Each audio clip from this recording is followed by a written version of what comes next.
This video is going to be a quick refresher on how to add or subtract rational numbers. So adding and subtracting positive and negative decimals and fractions. So we're just going to go through all 6 of these examples real quick. This is exactly what we did last class. This is just to review so that you guys know what you're doing today. So these first 3 questions are adding and subtracting decimals.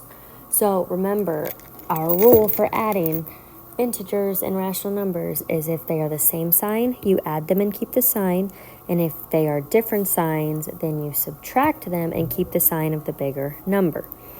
So when I look at this first example, I have negative 12 and 5/10 plus negative 4 and 12 hundredths. I notice right away they're both negatives and we're adding, so we get to just add them and keep the sign. So when I add these, I'm going to have 12 and 5/10. You need to line up your decimal points. So 4 and 12 hundredths. So it would look like that.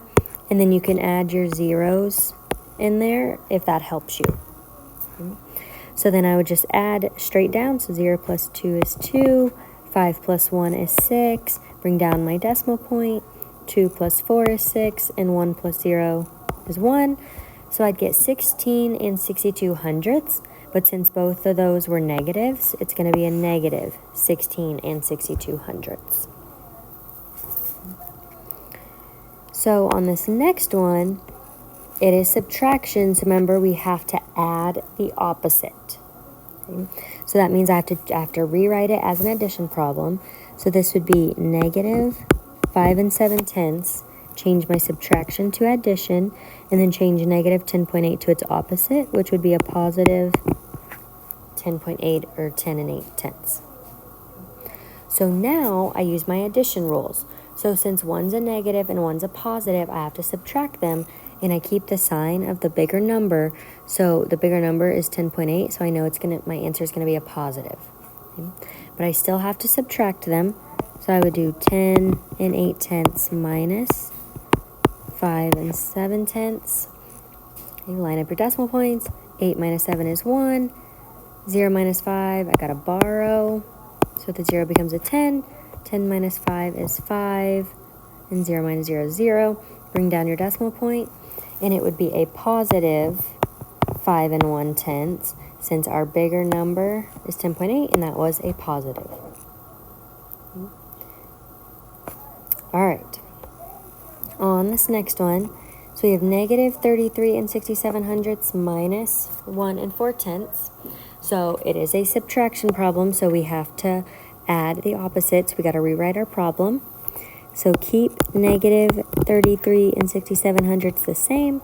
Change our subtraction to addition, and that's a positive 1.4. So we're going to change that to a negative 1.4. So now they're both the same. We have a negative plus a negative, so that means we get to add them and keep the sign. So I would line them up, 33 and 67 hundredths plus 1 and 4/10. Add your zeros if you would like to. 7 plus 0 is 7. 6 plus 4 is 10. Bring down your decimal point. 3 plus 1 plus 1 is 5, and then 3 plus 0 is 3. So we would get negative 35 and 7 hundredths. Okay, because both of them were negatives. So that's how you do the decimal ones. Now we're going to add or subtract the fractions. So we have negative 1/8 plus 5/8. So it's addition, which means I just follow my addition rules. I don't need to rewrite it. Okay? Since one's a negative and one's a positive, I subtract them, and then I keep the sign of the bigger fraction. So the bigger fraction is 5/8, so I know my answer is going to be a positive. But I do have to still subtract them. So 5/8 minus 1/8. I always put the bigger one first, and we would get 4/8. Okay? Remember, our denominators stay the same. We do need a common denominator, but we already have one. And then 4/8, if we wanted to simplify that, we would divide both of them by 4. 4 divided by 4 is 1. 8 divided by 4 is 2. So we would get a positive 1/2. And it's a positive, remember, because our bigger number was a positive. On this one, we have 7/10 minus 4/5. So the first thing I'm going to do is I'm going to get a common denominator. So I know 7/10 can stay the same, but 4/5, I need to get the 5. We need to get 5 and 10 to have a common denominator. And so 10 can be the common denominator. So I'm going to multiply both of these by 2, the 4 by 2 and the 5 by 2. And so my new fraction would become 8/10. So we get 7/10 minus 8/10. So yes, this looks like a normal problem that we've been doing forever, but 7/10 is smaller than 8/10. So I'm going to rewrite it because it's subtraction. So I'm going to add the opposite. So it'd be 7/10 plus negative 8/10. Now I follow my addition rules.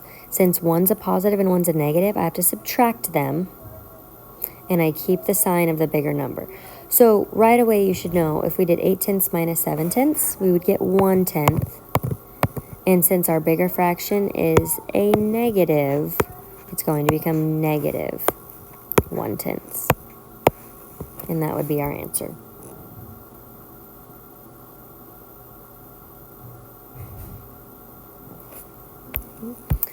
Last question. We have 3/4 minus negative 1/6. So first thing I'm going to do is get a common denominator. So when I look at 4 and 6, there's multiple denominators that they can have in common. Okay? They could have 12, 24, 48, 36. They have a lot of numbers. We want the smallest number. That's going to be the easiest. Okay? So I'm going to change both of them to 12.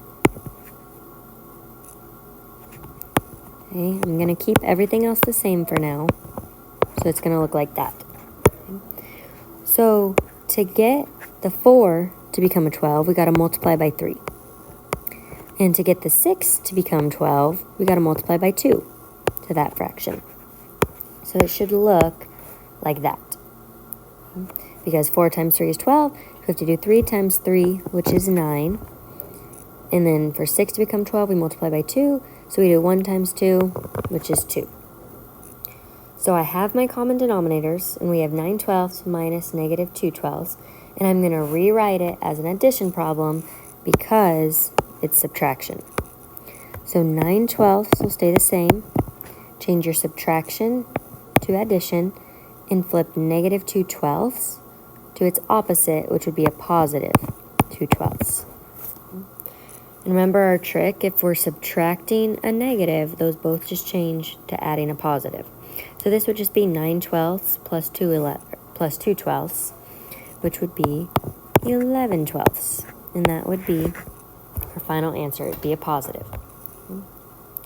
So use these notes as you work on the IXLs and today, and email me if you have questions.